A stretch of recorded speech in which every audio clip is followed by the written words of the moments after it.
మీరు తెలియకుండా నడిచే గ్రంథాలయం సార్ అని ఈయన పొగిడాడు, లోకేష్ను పొగిడాడు. అంతకుముందు లోకేష్ అవినీతి పరుడు, ఇవన్నీ పోయి ఇప్పుడు ఇతను ఒకప్పుడు తన నాయకుడు అనుకున్నాడు.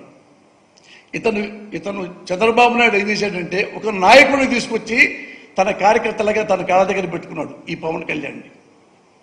ఇతను చూడండి కార్యకర్తే, ఈయన మాట్లాడేది ఆయనలో లీడర్ క్వాలిటీస్ లేకుండా చేశాడు, రెక్కలు ఎర్రగొట్టాడు మన నారా చంద్రబాబు నాయుడు గారు. అందుకని కార్యకర్తలాగా అందరినీ తిడుతుంటాడు పవన్ కళ్యాణ్. సేమ్ అందరూ కూడా ఒక కార్యకర్తను తిట్టినట్టుగా ఇతను తిడతా ఉంటారు.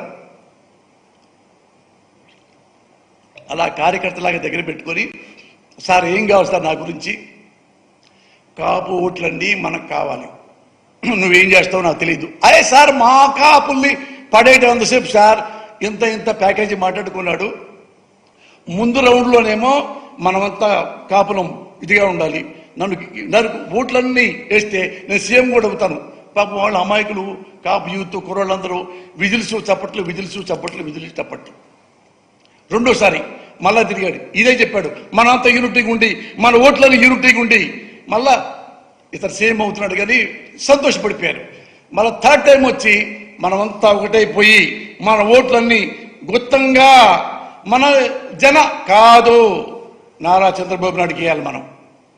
అదేంటి సార్ మీరు జనసేన పార్టీ పెట్టారు, మీరు సీఎం అవుతారని చెప్పి లాస్ట్ రౌండ్లో చెప్పారు కదా. ఏమయ్యా నా సీఎం అయ్యేంత సీన్ నాకు లేదు. ఆయన విజన్ ఉన్న మనిషి నారా చంద్రబాబు నాయుడు. చూడండి ఈ పవన్ కళ్యాణ్ యొక్క మెంటాలిటీ ఏంటో చూడండి.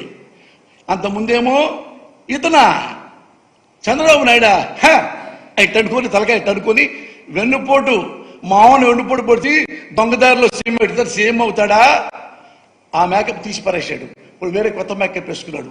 ఇప్పుడు విజన్ ఉంది, 40 వరకు విజన్ ఉన్న గొప్ప మనిషి.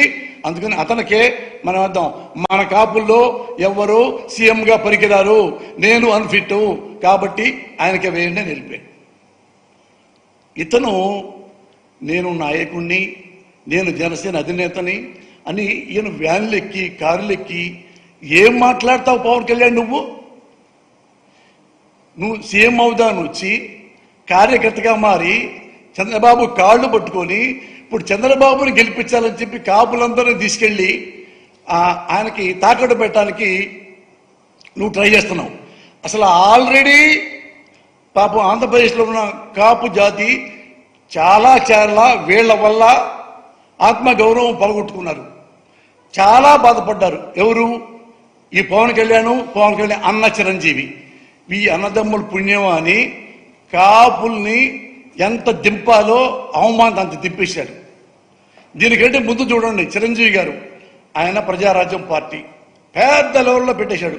పాపం కాపులందరూ చాలా సంతోషపడి, ఎవరికైనా ఉంటుంది కదా, నాకే కులాభిమానం ఉంటుంది, మన కులంలో ఎప్పుడు ముఖ్యమంత్రి అవ్వలేదు కానీ ఈసారన్నా అయితే బాగుంటుంది.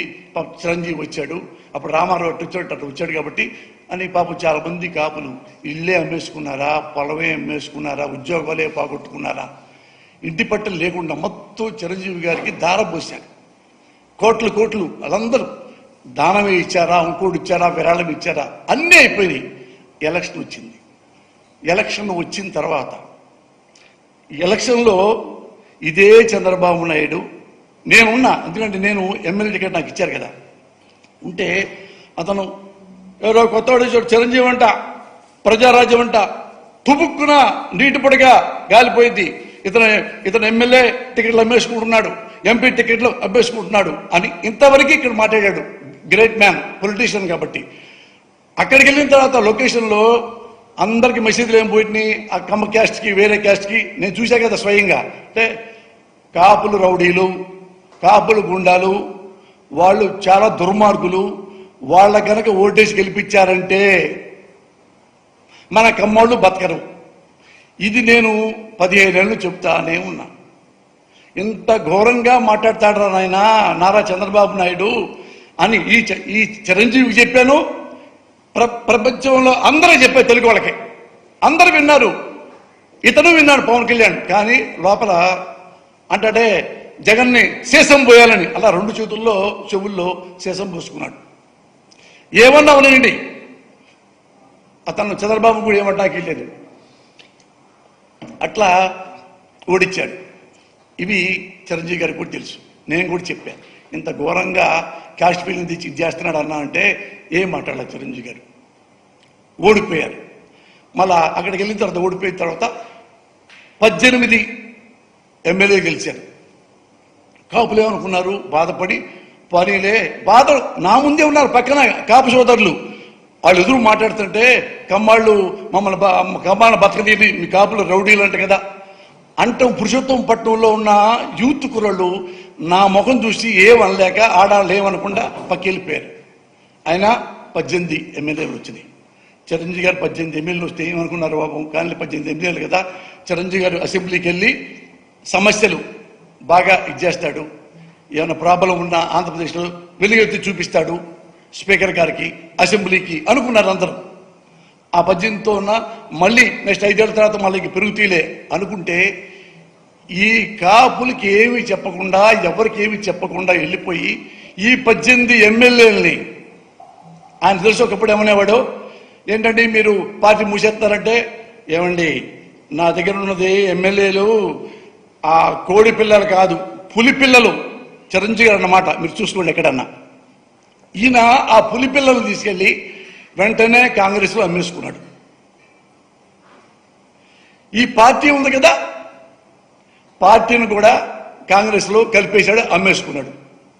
ఈ 2 ఎమ్మెల్యేలని అమ్ముకున్నందుకు కానీ పార్టీని మెర్జ్ చేసినందుకు కానీ ఈయనకి ఒక రాజ్యసభ కాకుండా ఢిల్లీలో కేంద్ర మంత్రి, ఇవి ఆయన పార్టీ పెట్టి సాధించుకున్నవి.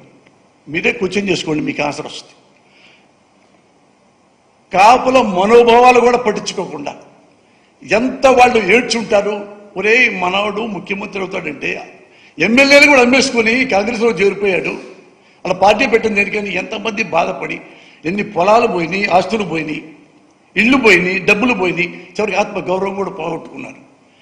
అలాంటి కాపు సోదరుల్ని మళ్ళీ మోసం చేయడానికి ఇదిగో ఈ పవన్ కళ్యాణ్ వచ్చాడు. నువ్వు మీ అన్న గెలిపేసి మళ్ళా పాదయాత్ర చేసి మళ్ళా పార్టీ నిలబెట్టుకోలేరా? మీకు చిరంజీవికి పవన్ కళ్యాణ్కి ది గ్రేట్ జగన్మోహన్ రెడ్డికి ఉన్న తేడా ఏంటో తెలుసా? ఇదే Jaganmohan Reddy one man army అన్ని తిరిగాడు. ఎలక్షన్ వచ్చినాయి, అతన్ని రకరకాల తిట్టి చివరికి అన్ని అబద్ధాలు చెప్పి 600 హామీలు ఇస్తామని చంద్రబాబు చెప్పి 1.5%తోనూ గెలిచాడు. గెలవంగానే ఈ జగన్మోహన్ రెడ్డి గారు ఈ పార్టీకి మనకు వేస్తూ కొత్తగా పెట్టాము ఆయన ఇటు చంద్రబాబు ఉన్నాడు కదా అని అనుకున్నాడా? ఈ పార్టీ నేను మన కాంగ్రెస్లో కలిపేసి అమ్మేసుకున్నాడా? ఢిల్లీలో రాజ్యసభ తీసుకున్నాడా? లేదు. మళ్ళీ ఇదే పార్టీని పునర్నిర్మాణం చేసుకున్నాడు. ఆ మూల నుంచి ఆంధ్రప్రదేశ్ ఈ మూల దాకా పాదయాత్ర చేశాడు. ప్రతి ఊళ్ళో ప్రతి మనుషుల దగ్గర కష్టాలేంటో తెలుసుకున్నాడు, సుఖాలేంటో తెలుసుకున్నాడు, బాధలేంటో తెలుసుకున్నాడు, అన్ని రాసుకున్నాడు. మొత్తం 3600 కిలోమీటర్ల పైగా నడిచి నవరత్నాలు అనేది ఒక రాసుకొని ఒక తన మేనిఫెస్టో పెట్టుకొని మళ్ళీ జనంలోకి వెళ్తే 150 ఎమ్మెల్యేలతో ఈయన్ని ముఖ్యమంత్రిని చేశారు ఆంధ్రప్రదేశ్ ప్రజలు. డెడికేషన్ అంటే మిస్టర్ పవన్ కళ్యాణ్, డెడికేషన్ అంటే చంద్రబాబు నాయుడు. అంతేగాని చంద్రబాబు నాయుడు పెళ్ళామన్నాడు, లోకేష్ అమ్మని తిట్టాడు, ఇంకోడొచ్చి ఆ జుట్టు పీకాడు, ఇంకోడొచ్చి బిల్లు పీకాడు, ఇవా పితురీలు. డెడికేషన్ అంటే జగన్మోహన్ రెడ్డి. మీకేమైనా ఎట్లా ఒక వన్ మ్యాన్ మనిషి ఇతను ఎదుర్కొని పెద్ద లెజెండ్స్ ఎదుర్కొని ఎలా ముఖ్యమంత్రి అయ్యాడో